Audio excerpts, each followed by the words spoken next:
नमस्कार। उत्तराखंड में सभी छात्र छात्राओं को मैं पीसी पंत की तरफ से नमस्कार। आप लोगों के लिए खास लाइव आया हूं। अभी अचानक बिना बताए लाइव आया। आप लोग जल्दी जल्दी जुड़ जाइए, कुछ खास बातें आपसे करनी है। ओके, जल्दी जल्दी जुड़िए प्लीज़ और शेयर कर दीजिएगा। जितना आप शेयर करेंगे उतना जल्दी ये इन्फॉर्मेशन जो है अधिक छात्रों तक पहुंचेगी। तो मैं शुरू करता हूं। जैसे कि आप सभी लोग जानते हैं 4 और 5 दिसंबर 2021 को स्नातक स्तरीय वीडियो परीक्षा हुई। इस परीक्षा में जब जो है रिजल्ट आया तो उसके बाद जो अनियमितताएं पाई गई, इसके आधार पर उत्तराखंड के बेरोजगार साथियों ने अपनी आवाज़ उठाई कि इस परीक्षा में धांधली हुई है।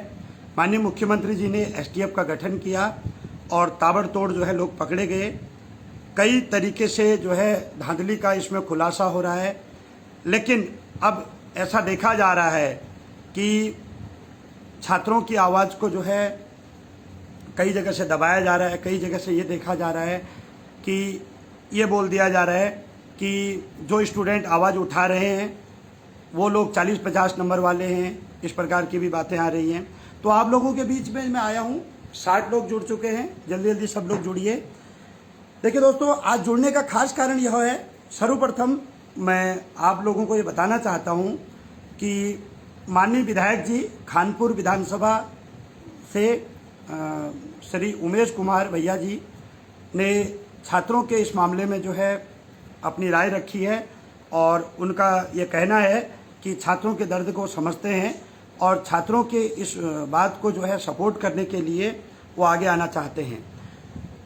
माननीय उमेश कुमार भैया जी ने यह निर्णय लिया है कि आयोग के जो सचिव हैं संतोष बडोनी जी, उनको नैतिकता के आधार पर इस्तीफा दे देना चाहिए। देखिए दोस्तों, इसके पीछे बहुत सारे तर्क हैं, समझने की बात है। देखिए, जब हम लोग अपनी बात को लेकर के जा रहे थे आयोग में, या बॉबी भाई अपनी बात को लेकर के जा रहे थे, तो हो क्या रहा था कि संतोष बडोनी जी लगातार एक बात कर रहे थे। उनके तमाम इंटरव्यू मैंने देखे हैं कि जो ये लड़के बोल रहे हैं कि धांधली हुई है, उन्होंने ये बोला है इंटरव्यू में कि जो ये लड़के बोल रहे हैं कि धांधली हुई है, तो ये वो लड़के हैं जिनके 40-50 नंबर हैं। और उन्होंने एक बात ये भी कही थी कि हर एग्ज़ाम के बाद 98% स्टूडेंट चाहता है कि उसको दूसरा मौका मिल जाए और बाकी जो 2% लड़का होता है वो सेलेक्टेड होता है। उनका ये कहना था कि ये जो बच्चे जांच के लिए आ रहे हैं ये निराधार बातें कर रहे हैं, इसका कोई आधार नहीं है। कई बार उन्होंने ये बात बोली। और माननीय संतोष बडोनी जी सचिव साहब ने ही अपने एक वीडियो में ये स्वीकार किया है पत्रकार महोदय जी के सामने, जिसका वीडियो अभी तमाम सोशल मीडिया पर वायरल हो रहा है, कि यदि किसी परीक्षा में उसकी शुचिता बाधित हो जाती है, मतलब पेपर मिलने से पहले ही पेपर लीक हो जाता है, तो फिर आयोग को वह परीक्षा जो है कैंसिल यानी दोबारा करानी होती है। तो आज मैं आपके माध्यम से, ये सोशल मीडिया के माध्यम से कहना चाहता हूं कि जब इतने लोग पकड़े जा रहे हैं, इतनी धांधली हो चुकी है, तो अभी तक भी माननीय संतोष बडोनी जी का जो है स्टेटमेंट इसमें आता क्यों नहीं है कि वास्तव में इसमें धांधली हुई है।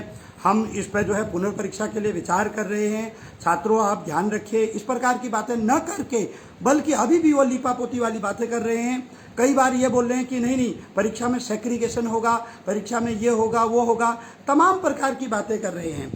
इसी बीच हमने ये देखा कि माननीय अध्यक्ष एस राजू जी ने अपने पद से इस्तीफा दे दिया। उनका ये कहना था कि नैतिकता के आधार पर, एक गार्जियन के तौर पर आयोग के मेरे सामने ये सब हुआ है तो मैं इस्तीफा देता हूँ। तो माननीय अध्यक्ष जी ने तो इस्तीफा दे दिया, लेकिन एस राजू जी इस्तीफा कब देंगे, नैतिकता के आधार पर दें या भाई विचारों के आधार पर दें, उनका इस्तीफा तो बनता ही है। क्योंकि ओवरऑल आप देखिए, आज ये परीक्षा इस कटघरे में खड़ी हुई है। जिन छात्रों ने मेहनत की, अब ये सारे 916 के 16 गलत तो है नहीं, ये तो मैं भी मानता हूँ, सभी मानते हैं। जिन लोगों ने मेहनत की, आज उन लोगों की ज्वाइनिंग हो जाती और अगर चीटिंग नहीं हुई थी तो मेरिट भी कम होती। तो इन सब का गुनहगार कौन है? आखिर कहीं ना कहीं आयोग की लापरवाही तो है ही है। तो भाई, जब लापरवाही हुई है परिवार के मुखियाओं के द्वारा, और जैसे कि आप तमाम चीज़ें देख रहे हो, तो एक स्वाभाविक तौर पर इस्तीफा तो बनता ही है। तो मैं आप सभी लोगों को यह बताने के लिए आया हूँ कि उमेश कुमार जो है जी, खानपुर विधायक, उन्होंने यह फैसला किया है कि वह 16 अगस्त के दिन 16 अगस्त 2022 के दिन प्रातः 11 बजे यूके SSS कूच करेंगे। एक शांतिपूर्वक कूच उनका है, जो कि मेरे पास जानकारी आई है।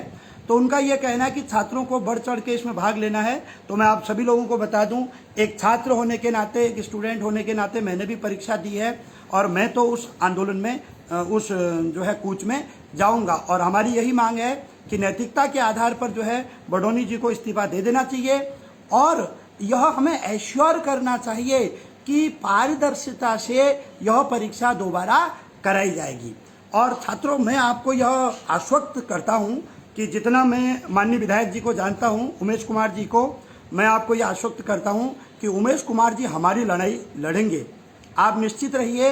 निश्चित तौर पर उमेश कुमार जी ने पहले भी तमाम ऐसे मुद्दों पर जो है उत्तराखंड के लिए काम किया है। जैसे आप लॉकडाउन में ही देख लीजिए, लॉकडाउन में जिन लोगों के साथ गलत हो रहा था, कई लोगों को वो अपने खर्चे से भी बाहर से लेकर के आए, दिल्ली इत्यादि शहरों से। कई उन्होंने जो है समाज सेवा का काम किया, बढ़ चढ़ के हिस्सा लिया और उसी का आज फल है कि निर्दलीय विधायक हैं वो खानपुर से, और एक जो है अपने बल पे उन्होंने जो है चुनाव जीता, एक बढ़िया चुनाव उन्होंने जीता। तो मैं निश्चित तौर पे आप लोगों को कहना चाहता हूं कि उमेश कुमार भैया जी निश्चित तौर पे छात्रों का इसमें न्याय करेंगे, हित करेंगे।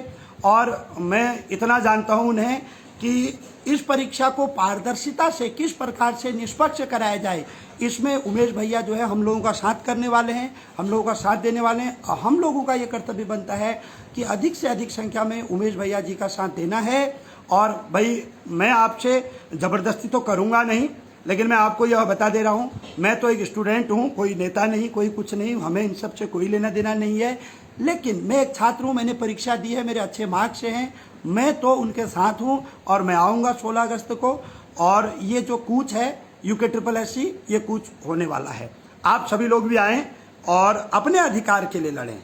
आपके अधिकार के लिए जो व्यक्ति आगे आ रहा है उसे सपोर्ट करें।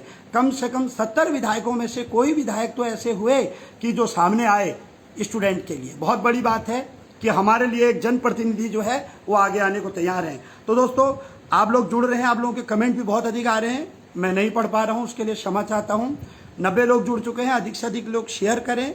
लेकिन दोस्तों, मैं आपको इतना आश्वस्त करता हूँ कि जो उमेश कुमार जी हैं वो निश्चित तौर पे जो है इसमें आयोग से बात करके, और बडोनी जी के इस्तीफे की मांग है, तो आप ये मान के चलिए कि निश्चित तौर पर एक पारदर्शी माहौल में इस परीक्षा को दोबारा कराने में मदद करेंगे। और मुझे पूर्ण विश्वास है आप सभी लोग आएंगे। धन्यवाद। अधिक ज़्यादा समय अभी नहीं है, यही कहने के लिए आप लोगों के बीच में लाइव आया हूँ कि यह परीक्षा में जितनी भी धांधली हुई है, हमें लंबी लड़ाई लड़नी है। अभी इतना आसान नहीं है, क्योंकि एस राजू जी रिटायरमेंट होने के बावजूद इस्तीफा होने के बावजूद भी अभी भी यही कह रहे हैं कि इस भर्ती में ज्वाइनिंग होगी। अरे भैया, उतना तो मुन्नी भी बदनाम नहीं हुई जितना यह परीक्षा हो गई। क्या रह गया इस परीक्षा में? मैं यह कहता हूं, जांच चलते रहे, जांच बिल्कुल न रुके। एसटीएफ अपना बहुत अच्छा काम कर रही है और उसमें जो दोषी है, जिसके खिलाफ पुख्ता प्रूफ होंगे, एसटीएफ उसको न्यायालय में प्रदर्शित करेगा। क्योंकि जिसको भी उठा रहे हैं, जिसको भी पकड़ रहे हैं, उसके खिलाफ जो भी साक्ष्य होंगे न्यायालय में वो प्रदर्शित होंगे। वो जेल जाएंगे, सीधे चक्की पिसिंग और पानी भरिंग। और स्टूडेंट कहाँ जाएगा? स्टूडेंट जाएगा परीक्षा हॉल में परीक्षा देने। दोस्तों, आप एक बात सुनिए कि यह जांच चलती रहे, माना चलो कल को सीबीआई जांच ही हो जाए या कोई जांच हो जाए, ये तो भैया 2 से 3 वर्ष लगा देंगे। क्योंकि इतने लोगों को, अभी देखिए 13 सरगना पकड़े गए हैं। ये वो लोग हैं जो पकड़े गए हैं, जो कि बड़े लोग हैं, माफिया, जिन्होंने की बड़ा स्कैम किया है। 13 लोग पकड़े गए हैं और सैकड़ों छात्र चिन्हित हैं, जो एसटीएफ के हिसाब से जो है। अभी वो बता पाना भी एक्यूरेट नहीं, लेकिन 13 लोग तो पकड़े गए हैं, भविष्य में अभी और पकड़े जाएंगे। तो आप एक बात सुनिए कि इन लोगों को पकड़ा तो गया है, लेकिन एसटीएफ को भी तो इनके खिलाफ जो है साक्ष्य जुटाने होंगे, न्यायालय में इनको पेश कराना होगा, ट्रायल चलेगा, तो उसमें 2 से 3 साल भी ये लगा सकते हैं।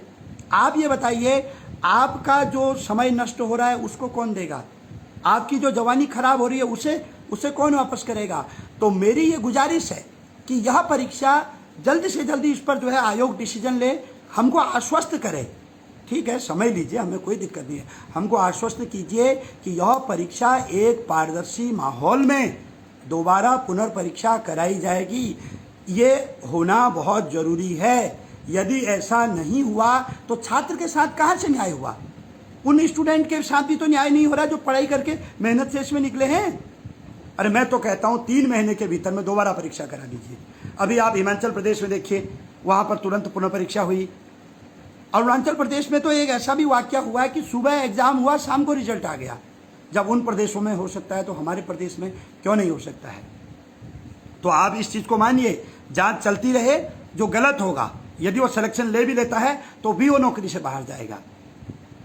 जांच चलती रहे, आयोग हमें आश्वस्त कराए। और आज कहीं ना कहीं बडोनी जी से जो हम नाराज हैं, क्यों हम बडोनी जी का इस्तीफा चाह रहे हैं, उसका एक कारण यह भी है कि बडोनी जी का स्टैंड शुरू से ही इसमें यह रहा है कि जिन छात्रों का चयन हो गया, बाकी जाए गड्ढे में। अरे भैया, शुरू में तो हम शक कर रहे थे, हम कह रहे थे कि नहीं, फलाने का सिलेक्शन कैसे हो गया, उसका सिलेक्शन कैसे हो गया। तो यही आयोग ने चयनित छात्रों को ये बोला कि जाओ पीसी पंत के खिलाफ केस करो, जाओ ये बॉबी पवार के खिलाफ मुकदमा करो, ये तुम्हारे खिलाफ बोल रहे हैं। तो मैं आपसे कहना चाहता हूं कि आज जब प्रूफ हो चुका है, आज जब बिल्कुल स्पष्ट हो चुका है कि इतने बड़े संख्या में इसमें माफिया हैं, इतनी बड़ी संख्या में इसमें जो है लोग हैं, तो भैया आयोग के मुंह में क्या दही जम गई है?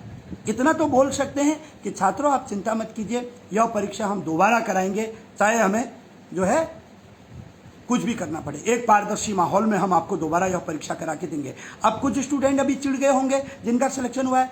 अरे दोस्तों, ये बताओ कि मुझे, तुम कह रहे हो कि दोबारा परीक्षा क्यों, तो मुझे एक बात का जवाब दो। 2016 से लेकर के 2022 तक का डाटा निकालिए, कितनी परीक्षाएं उत्तराखंड में, जेई परीक्षा, सहायक लेखाकार परीक्षा, 2016 की बीपीडीओ परीक्षा, क्या इसमें सारे लोग करप्ट होंगे? 100% करप्ट तो कहीं नहीं होते हैं, इसमें भी तो कुछ लड़का पढ़ने वाला होगा। तुम ये बताओ, क्या इसमें इस भर्ती में कौन सा मधुमक्खी का छत्ता है जो ये कैंसिल नहीं होगी? कैंसिल के साथ साथ 2 से 3 महीने के भीतर में पारदर्शी माहौल में यह परीक्षा होनी चाहिए, हमारी ये मांग है। और दोस्तों, मैं आप लोगों को बोल रहा हूं, निश्चित तौर पर खानपुर विधायक उमेश भैया छात्रों के साथ हैं और वह इसको करवाएंगे।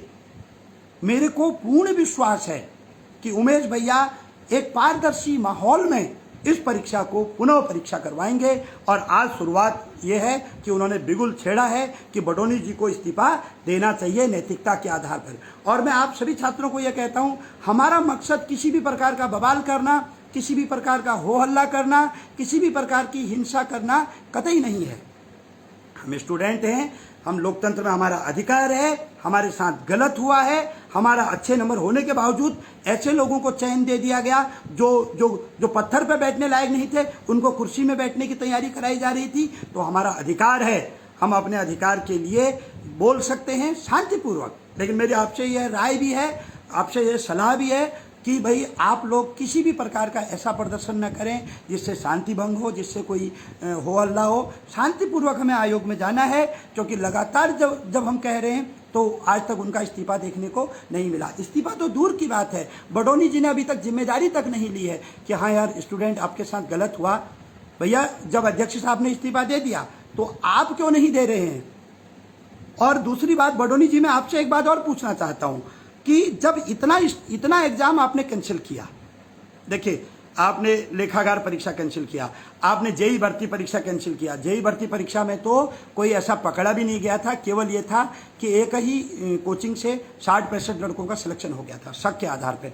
ऐसी 2016 में जो बीपीडीओ परीक्षा हुई थी, बड़ी परीक्षाएं थी। तो ये बताइए, जब वो परीक्षाएं आपने कैंसिल की तो आप ये तो बोल सकते हैं दोस्तों कि छात्रों आप धैर्य रखिए, हम एक पारदर्शी माहौल में इस परीक्षा को दोबारा कराएंगे। और दोबारा आपको कराना पड़ेगा। क्यों कराना पड़ेगा? क्योंकि इस परीक्षा में शुचिता बाधित हुई है। मैं ऐसा इसलिए कह रहा हूं क्योंकि बडोनी जी, आपका ही इंटरव्यू 2 मिनट का मेरे पास है। अभी 1 महीने पहले आपने बोला था, जब ये अपराधी नहीं पकड़े गए थे, कि परीक्षा कैंसिल तभी होती है जब उसकी शुचिता बाधित हो जाती है। तो हमने पूर्व में इसीलिए ये परीक्षा कैंसिल की है कि उसकी शुचिता बाधित। अब ये बताओ कि इसमें कौन सी शुचिता रह गई पेपर की? इस पेपर का तो चीरहरण हुआ है, जिसने जहां से देखा वहां से नोचा इसको। ऐसा क्यों? अब देखिए आज के न्यूज़पेपर में आया है कि जब पेपर प्रिंटिंग हुआ, सील हो रहा था, प्रिंटिंग हुआ, तो भाई उस समय का सीसीटीवी फुटेज है ही नहीं। अब बताइए, अरे भैया क्या एक स्कूल का पेपर भी बनता है ना, उसमें भी गोपनीयता रखी जाती है। तुम लोगों ने मजाक समझ रखा है क्या? हमारे कैरियर के साथ तुम लोग खेल रहे हो। किसी राज्य का युवा ही उस राज्य का कर्णधार होता है, और आज आप उस युवा का जो है बट्टा बैठाने में लगे पड़े हो। युवा गलत दिशा में क्यों जाता है, क्यों नशा करता है? इन्हीं कारणों से करता है। भाई आप, जब हमें ट्रस्ट ही नहीं रह गया आप पर, हमें ट्रस्ट ही नहीं रह गया आप पे कि आयोग, भाई जब हमें कोई ट्रस्ट, आयोग के अध्यक्ष रो रो करके आंसू निकाल करके आयोग छोड़ के चले गए। अरे ये इमोशन से काम चलता है का?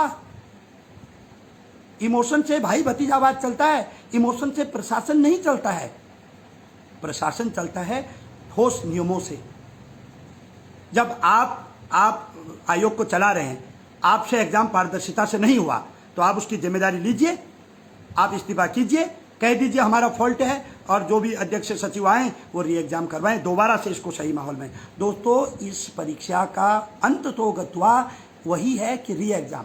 लेकिन दोस्तों री एग्जाम अगर 2-3 साल बाद होगा तो एक तो उस बच्चे को नुकसान होगा जिस बच्चे ने अभी पढ़ाई सिलेक्शन लिया है इसमें, क्योंकि वो लड़का अपने आप को यहाँ तक मेंटेन नहीं कर पाएगा। दूसरा सबसे ज़्यादा नुकसान आप लोगों को, हम लोगों को होगा जो पढ़ने वाले लोग हैं। क्या हमारे समय की कीमत ये दे सकते हैं? कभी नहीं दे सकते।